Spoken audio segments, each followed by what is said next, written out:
Les matchs couperets de la Coupe d'Afrique des Nations 2021 viennent de rendre leur verdict. Le Gabon, vaincu par le Burkina Faso au terme d'un long match interminable et plein de rebondissements. À Garoua, surprise du jour, le grand Nigeria est tombé face à la Tunisie. Le duel des aigles a viré en faveur de ceux de Carthage qui ont arraché pour ce coup-là le duel de super.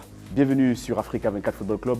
Vous regardez votre quotidienne d'analyse et de débrief des rencontres de la Coupe d'Afrique des Nations qui se jouent en terre camerounaise, au pays des Lions indomptables.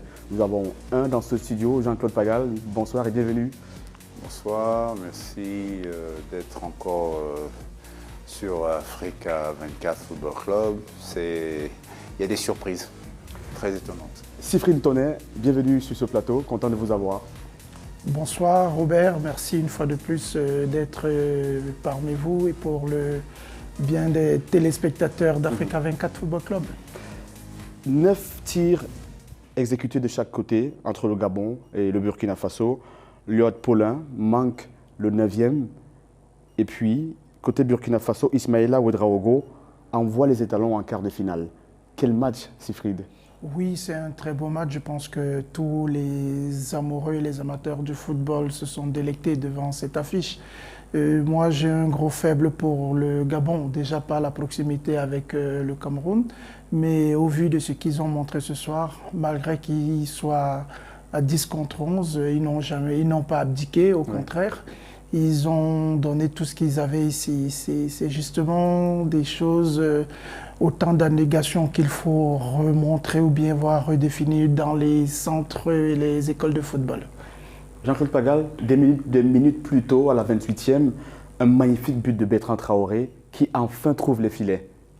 Oui, enfin c'est un joueur que j'apprécie, j'aime bien sa dextérité, il est très beau à avoir joué. Il est une image qu'il faut montrer aux jeunes footballeurs africains, parce que je trouve qu'il est un très bon symbole, très beau symbole. Ce but de Bertrand Traoré part de la défense des étalons sur 5 à 4 passes qui a traversé, qui a percé tout le milieu de terrain de l'équipe adverse. Et puis ça se conclut sur un magnifique intérieur du pied gauche. Comment expliquer cette dextérité du Burkina Faso? Mais ils ont un football réaliste. Je veux dire que ce ne sont pas des gens qui sont là pour se dire « Oh, il fait beau, les oiseaux ». Non, non, ils sont très réalistes. Et le football, lorsqu'on est réaliste, ça va très vite. Ouais. Est-ce qu'on peut mettre cet échec côté Gabon sur ce carton rouge qu'ils prennent en première mi-temps? Précisons à nos téléspectateurs que les Panthères jouent à 10 quasiment depuis la moitié de la première mi-temps. Non, je ne verrai pas ça comme ça, parce qu'il y a des équipes qui gagnent. Ils ont même d'ailleurs failli gagner à 10 contre 11 au niveau des tirs au but, vu que les étalons ont perdu, ils ont été les premiers à rater leur tir au but. Ouais. Donc je pense que le sort aurait pu se pencher en faveur du Gabon. Non, je ne pense pas que ce soit ça. Je me dis, à un moment, le Burkina, ils ont élever le niveau de jeu. En 3 passes, ils ont atteint la surface. Et le Gabon a péché un peu par manque de lucidité de fois. Ils ont confondu vitesse à précipitation et justesse de la passe. Donc je me dis, ils ont montré une fois de plus qu'ils ont des tripes. Je pense qu'ils ont donné le meilleur d'eux-mêmes. C'est bien qu'ils rentrent. Ils vont mieux s'aguerrir et c'est une nation à vraiment surveiller pour l'avenir. On a vu un magnifique but de Boupenza, son crochet orienté suivi d'une belle frappe, mais qui malheureusement ne va pas faire partie des buts de la CAN. Et c'était parti pour être parmi les meilleurs du fait de quelques centimètres de hors-jeu. Est-ce que les attaquants, même étant dans le feu de l'action, doivent être capables de mesurer ce genre de centimètres afin de ne pas être compromis? En réalité, l'attaquant doit savoir où il est. La même chose lorsqu'il est dans la surface de réparation, il a le ballon, il doit avoir la justesse de lecture de sa situation dans la surface de réparation. D'ailleurs, même avant de recevoir le ballon, puisqu'il fait un appel pour le recevoir, il doit savoir où il est. Et malheureusement, parfois par précipitation, on a envie, on a cette faim de marquer, on oublie que bon, on ne joue pas seul.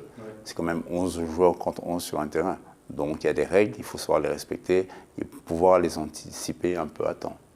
Alors, Ça gâche quand même la fête, Sifrid. Un bras qui déborde de la ligne trop sévère où il faut respecter le règlement. Non, il faut respecter le règlement, ça fait partie du jeu. Quand on est un attaquant, c'est vrai que les grands attaquants sont ceux qui partent toujours à la limite du hors-jeu. Des fois, ils débordent de l'oreille, mais aujourd'hui, les règles sont tellement strictes parce qu'il y a l'avantage à l'attaque. Donc, je pense que ce soit l'orteil, que ce soit un bras, ça gâche certainement le spectacle pour les uns, mais les arbitres sont là pour appliquer à la lettre le règlement et ça fait partie du jeu. Et puis on a vu le capitaine réagir, le grand Ekwele Manga, qui est très important pour cette équipe des Panthères du Gabon, a surgi, tête qui a ricoché sur Adama Gria, à qui on a remis le but. On va regarder ce tableau de score. Gabon 1, Burkina Faso 1, un duel qui a dû aller jusqu'au bout du bout, j'ai envie de dire. Jean-Claude Pagal, à l'issue de ces 90 minutes, on enchaîne des prolongations avec des joueurs qui, au temps réglementaire, avaient déjà le souffle presque à moitié. Oui, mais en réalité, dans cette situation, il y a une équipe qui était à la limite de la qualification sans les prolongations. Et il y a ceux qui ont la chance de revenir, comme le Gabon, ils sont là, ils ont un regain d'énergie incroyable. Parce que vous sortez dans les 5 dernières minutes, vous avez de la chance de continuer la compétition. Maintenant, vous savez, on ne sent pas la fatigue dans ce moment-là. Tout au contraire, je pense que le Gabon était plutôt très en forme. Ils avaient une envie encore plus grande. Sifrid, le Gabon sort d'une défaite contre ce Burkina Faso en match amical. C'est quoi? C'est la continuité? Ils n'ont pas su trouver des astuces pour ramer à contre-courant de cette issue d'il y a quelques mois? Non, je ne pense pas. Au vu du résultat, on a vu que même à 10, je l'ai dit tantôt, ils n'ont pas abdiqué. Mais vous voyez, ça ne peut pas être une continuité vu que dans les séances à tir au but, comme ça là, il y a deux facteurs qui rentrent en compte. La chance et la justesse technique pour bien tirer. Donc, je me dis, ils ont donné tout ce qu'ils avaient, ils se sont mis à fond pour pouvoir mettre une opposition réelle face aux étalons. Et à la fin, ils ont la satisfaction du devoir accompli, malgré qu'ils soient éliminés, ils ne peuvent pas le regretter. Bertrand Traoré a un penalty qu'il a malheureusement raté. On est le deuxième, on est dans cette compétition à 16 penalties pour 10 ratés. C'en est de trop. Qu'est-ce qui fait problème? Est-ce que les équipes ne travaillent pas ce côté-là? Il y a aussi ce côté des gens travaillent, mais il y a ce petit changement de règles qui emmène le gardien à pouvoir bouger un peu sur sa ligne où il veut. À l'époque, les gardiens étaient statiques.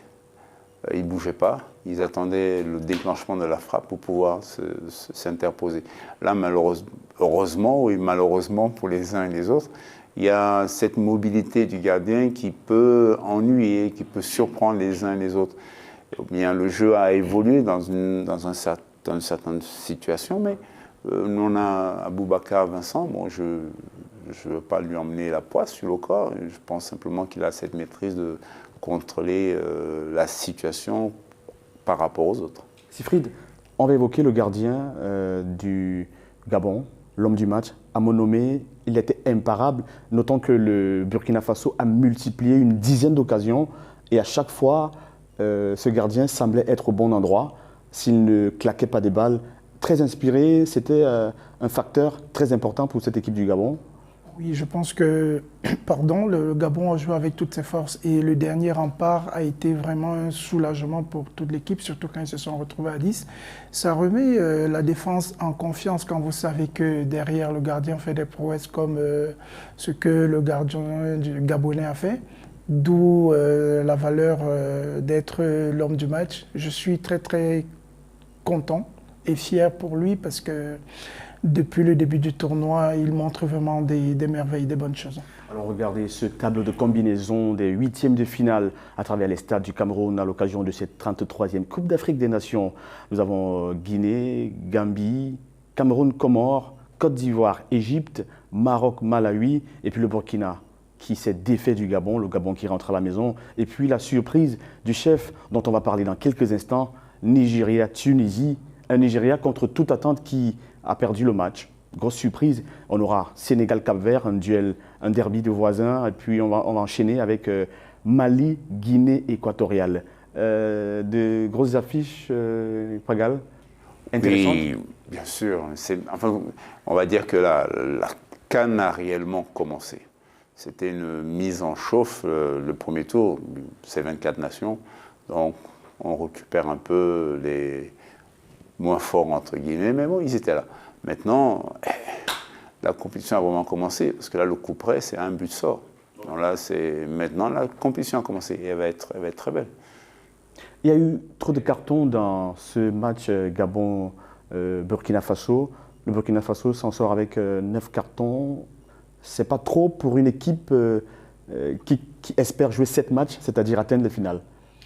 Non, je me dis tout simplement que les arbitres doivent se mettre au niveau de la compétition. On parle du football africain. Ils sont dans le respect strict du règlement, ce qui, pour moi, biaise un peu la situation, parce qu'il faut savoir analyser en tant qu'arbitre, être un peu psychologue, voire pédagogue, pour pouvoir remettre les choses en place. Je me dis qu'ils retrouvent un peu de naturalité de l'origine du football africain qui se veut un football de contact, qu'ils arrêtent de siffler au moindre petit coup. C'est pas un jeu de dupe, au contraire. J'ai peut-être trop incriminé le Burkina Faso. C'est 6 cartons jaunes côté Burkina Faso et 7 côté Gabon. Ça fait beaucoup quand même pour un match. Oui, ça fait beaucoup. C'est pour ça que je dis les arbitres, ils doivent vraiment se mettre au diapason de la compétition. Parce que quand on regarde le championnat anglais, c'est la gnognotte, ce qu'on voit là avec cette Coupe d'Afrique des Nations. Jean-Claude, c'est trop de coups de sifflet, ça gâche la fête. Ou alors les arbitres essayent d'être le plus judicieux possible. Ils sont juste à leur mesure, mais il y a des fautes, à la limite, pour eux qui sont des fautes, mais pour nous, footballeurs, qui ne sont pas des fautes. Je ne peux pas être en possession de balle, et au moment où je fais mon contrôle, l'adversaire vient taper dans le ballon, alors que j'ai le ballon, je contrôle, je m'oriente, je prends une autre direction, et il vient taper dans ma chaussure, et on me dit que c'est moi qui ai voulu lui écraser le pied. Il y a une mauvaise formation, parce qu'il faut que l'arbitre soit joueur pour sentir la vérité de l'intention. C'est bien de siffler, mais il faut savoir siffler l'intention. Là, il y a une petite nuance, et s'ils comprennent ça, il faut les faire jouer en fin de compte pour qu'ils soient... Vous regardez Africa 24 Football Club, votre quotidienne qui débriefe et analyse les rencontres de la Coupe d'Afrique des Nations. Retrouvons-nous dans un tout petit peu instant.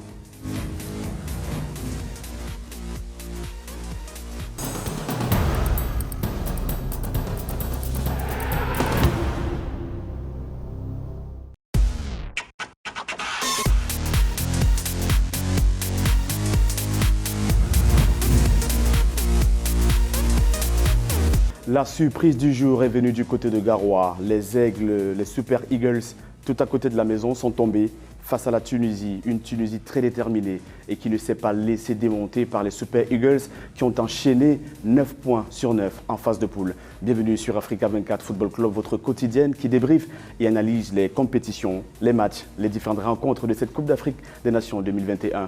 Pagal est toujours avec moi et Sifrid également. Jean-Claude Pagal, ce duel Nigeria-Tunisie, on a trop fait de vendre la peau de la Tunisie avant l'entame à Rumde Adjia. Non, le Nigeria avait vraiment le potentiel pour venir à bout de la Tunisie. Comme dans le football, il n'y a pas de vérité absolue. Il s'est avéré que ceux-ci ont eu... les attaquants n'ont pas été aussi bons qu'ils ont à l'accoutumée. Donc ils nous ont un peu surpris.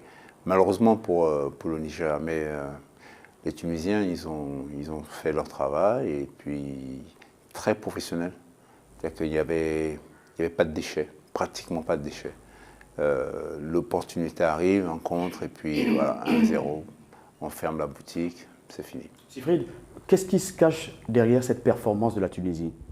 Non, je pense que le mérite revient à l'entraîneur tunisien qui a, avec son staff, ils ont minutieusement étudié le jeu des Nigériens pendant les phases de poule. Ça fait qu'ils ont fait déjouer totalement l'équipe nigérienne qui n'arrivait justement pas à se réinventer, à changer de rythme. Le jeu était très stéréotypé, donc ils étaient prévisibles et attendus. Je pense que, et comme l'équipe tunisienne était très disciplinée tactiquement, je pense que le mérite revient à toute l'équipe qui a fait le job. Jusqu'ici, le Nigeria n'avait jamais été mené au score. 1-0, est-ce que ça a déréglé le système dans lequel, depuis le départ, les Super Eagles fonctionnaient? Non, en réalité, ça ne dérègle pas vraiment. Mais la suffisance parfois y est. On croit qu'on est vraiment fort, rien ne peut nous atteindre. Malheureusement, vous savez, la Tunisie jouait simplement en contre. On attend, on se protège, et il y en avait 4-3-2, je crois. Bon, c'est un système qui n'est pas extraordinaire, mais on joue en défense. C'est un peu un catenaccio qu'ils ont mis en place. Donc quand tu mets un catenaccio en place, tu ne vas jouer que sur les contres. Vu que le Nigeria était sûr d'être de ses qualités possession de balle, on les cadre sur les côtés, on récupère une passe. Deuxième, on est dans le camp adverse. Et puis pression sur les attaquants qui étaient toujours 2 contre 2 ou 1-3 contre 2. C'était assez difficile. Bon, une opportunité et voilà, c'est fini. Siegfried, regardons ce tableau. 47e minute, Youssef Msakni inscrit le but tunisien du retour des vestiaires, 1-0. Le Nigeria est sonné de retour des vestiaires. Qu'est-ce qui s'est passé? Est-ce que la Tunisie, après la phase observation, se sont dit, les gars, on peut y aller, il faut qu'on concrétise, il faut oser? Oui, c'est déjà à la base 2 équipes qui se respectent, qui elles sont joueuses, elles se connaissent très bien pour avoir été plusieurs fois à la Coupe du Monde et confrontation directe en Coupe d'Afrique. Donc c'est des équipes qui se respectent. La différence a été faite au niveau du staff tunisien. Si vous regardez les 2 entames, en première mi-temps, ils ont entamé fort, après ils ont calmé, ils étaient concentrés, concernés, disciplinés, ils étaient vraiment dans le jeu. Et à la mi-temps, je pense que, c'est mon avis, et je me dis que beaucoup vont le partager, l'entraîneur a dû leur dire de reprendre les mêmes recommencer, c'est-à-dire les 5-10 premières minutes, d'accélérer encore et après revenir sur leur système qu'ils avaient minutieusement travaillé à l'entraînement. C'est pour ça qu'une fois qu'ils ont marqué, comme l'a si bien dit Jean-Claude, ils ont fait le catenaccio, c'est-à-dire ils ont mis le bus et ils n'opéraient pas contre. Alors, Jean-Claude Pagal, ce match, il y a eu un fait de jeu, carton rouge à Iwobi, il est entré, 10 minutes de jouer, carton rouge après avoir essuyé la cheville d'un Tunisien. Comment ça se passe? Est-ce que ça bascule ou alors, comme le Gabon, ils auraient pu, malgré leur infériorité numérique, trouver des ressources pour pouvoir égaliser? Ils auraient pu trouver des ressources, bon, ils ne sont pas arrivés. Peut-être que dans leur état d'esprit, ça les a mis un peu, se met à mal. Mais comme je disais, on ne peut pas être en possession de la balle et on nous dit qu'on a fait une faute. Alors que je ne peux pas avoir le ballon et vouloir blesser mon adversaire. C'est sur ce point-là que je trouve que l'arbitre n'a pas pris le temps d'avoir la justesse dans son choix. Et pourtant, il y a la caméra, il y a le VAR aujourd'hui. Il pouvait demander, attendez, monsieur l'arbitre, on regarde d'abord, on voit l'action pour être juste. La cheville du Tunisien se tord carrément sur cette action-là. Mais je ne peux pas taper le ballon. Et puis les Tunisiens, bon, vous savez, on les a vus, hein, dès qu'ils ont marqué, ils ont commencé à se coucher. Et c'était un peu le Brésil, comment il s'appelle, le petit qui tombe tout le temps là. C'était du Neymar tout le temps. Bah, ils ont commencé à jouer à Neymar. Bon, on sait que c'est leur système de jeu. Ça, même les Égyptiens, c'est la même chose. Comment ça s'appelle, tout ce qui est du Nord, là, ils ont cette manière de jouer. Les Algériens, c'est pareil. Non, ils commencent à pleurer, ils tombent, ils pleurent, ils se relèvent, ça joue un peu. Bon. Siegfried, au-delà de tout, est-ce que le Nigeria n'a pas péché par ils avaient trop confiance en eux en arrivant, ils sortent quand même de 3 matchs sans faute. Est-ce qu'ils n'ont pas sous-estimé cette équipe de Tunisie? Je ne pense pas qu'ils ont sous-estimé, mais je l'ai dit précédemment, ils n'ont pas su se réinventer. Face à l'adversité, à un moment, il faut savoir aller au-delà des limites. Sur ça qu'a péché le Nigeria aujourd'hui, parce qu'à un moment, à partir du moment où tu te rends compte que ton jeu est étudié et que tu es contré par rapport à tes attaques placées, il faut être inventif, créatif, ce que le Nigeria n'a pas su faire aujourd'hui. Ils n'ont pas élevé leur niveau de jeu et malheureusement l'action qui élimine l'un de leurs meilleurs joueurs, parce que je me dis que le technicien nigérien l'avait mis de côté pour justement pallier au cas où. Bon, mal en a pris, il a pris un carton rouge que je trouve très sévère. Et ça fait partie des aléas d'un match comme celui-là à Couperet. Est-ce que Augustin Angwaven, l'entraîneur nigérian, je précise qu'il est intérimaire parce qu'il y a un nouvel entraîneur qui est censé, le portugais, qui est censé le remplacer après cette issue, mais tout le monde quand même pensait qu'il va négocier sa place de titulaire si jamais il sortait champion d'Afrique. Ça aurait pu arriver, ce scénario, quand même. Ça aurait pu, mais le contrat était déjà signé. Donc, on s'attendait à quelque chose de bien précis. Maintenant, si on vous donne une équipe à 10 jours, 15 jours de la compétition, bon, c'est seulement pour pallier au manquement. Ce n'est pas vraiment parce qu'on compte sur vous pour être entraîneur. Et dans sa situation, il a fait son travail. Maintenant, comme disait Sifrid, il faut se réinventer. Mais se réinventer, c'est de savoir qu'on vous attend. Les joueurs en face ne sont plus du même niveau, de la même culture footballistique. Et il y a l'avancante qui est rentré en fin de partie. Wabi Kazri de retour de Covid-19. Il a quelque chose. Il a transformé le jeu de l'attaque. Et peut-être que c'est là où il fallait que notre ami se réinvente. Côté nigérian, Sifrid, très rapidement, en quelques secondes, Moussa entré très tard, 88e minute, il aurait pu entrer peut-être plus tôt et essayer de mettre à profit son expérience. Non, je ne pense pas, plutôt non, parce que je me dis, dans le jeu, l'entraîneur pensait qu'il pouvait être le Roger Mila nigérian, celui qui débloque les situations compliquées à la dernière minute. Mal en a pris, ça n'a pas été le cas parce que, comme je l'ai dit, la Tunisie, ça a été une équipe très très disciplinée, tactiquement, qui avait une occupation rationnelle du terrain. Et je pense qu'ils ont mérité la victoire et passé au quart. Projetons-nous sur les rencontres du 25 janvier 2022 à travers les stades du Cameroun. On aura pour les matchs de huitième de finale Sénégal-Cap-Vert, le derby. Ce sera à 16h du côté de Bafoussam, à l'ouest du Cameroun, et puis Maroc-Malawi, ici à Yaoundé, d'où nous émettons en direct des studios d'Africa 24. Jean-Claude Bagal, Sénégal-Cap-Vert, le Sénégal devrait prendre le match du Nigeria pour référence, c'est dire qu'il ne faut pas aller en s'imaginant gagnant d'entrée de jeu. Les Sénégalais ont une compétition un peu moins glorieuse, on va dire, que le Nigeria. Donc, eux, ils sont beaucoup plus concentrés, je pense. Ouais. Maintenant, le Cap-Vert à côté, ils savent que bon, on ne peut pas laisser le petit frère venir nous faire mal durant cette compétition. Je pense qu'ils seront très, très concentrés, très sérieux. Sifrid, l'info, dans la grande info Coupe d'Afrique, il y a l'info Coupe du Monde qui s'est immiscée à travers le barrage, le tirage au sort des barrages. On va regarder ce tableau.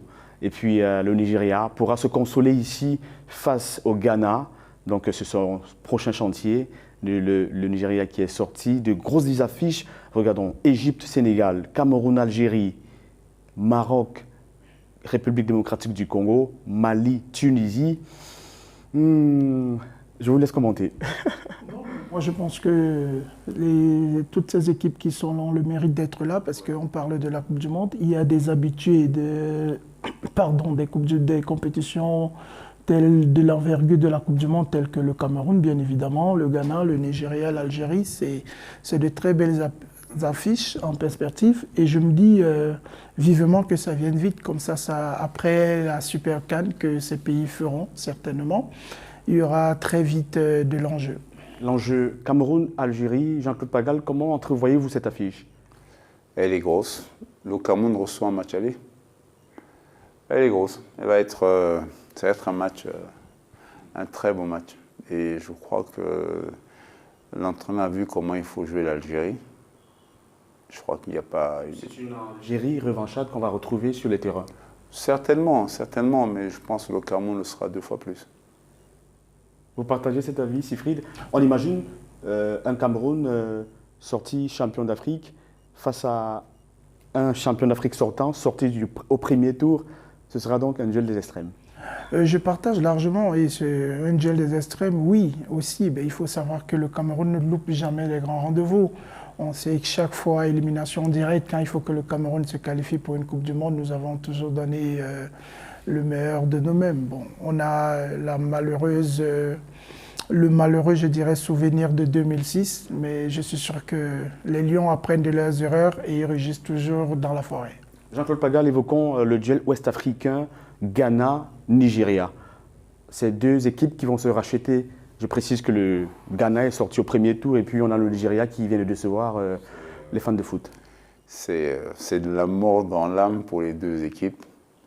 Eh bien, honnêtement, les 2 équipes méritent d'aller à la Coupe du Monde, mais que le meilleur gagne. Il n'y a rien à dire là-dessus, ça va être quelque chose de très fort. Mais toujours un petit côté... je crois que le Nigeria fera une petite différence. Ils vont régler certaines choses. Le Ghana, je les ai trouvés... ce n'était pas le Ghana que nous connaissons. Ce n'était pas ce Ghana qui nous fait rêver, ce Ghana qui a un football chatoyant, pour nous dire. Mais ce n'était pas ce Ghana-là. C'est donc une affaire à suivre sur les antennes d'Africa 24 Football Club. On va débriefer tout ça grâce à votre programme Africa 24 Football Club qui prend congé de vous. On se retrouve pour les prochaines éditions. Restez en compagnie de nos éditions d'information. Au revoir.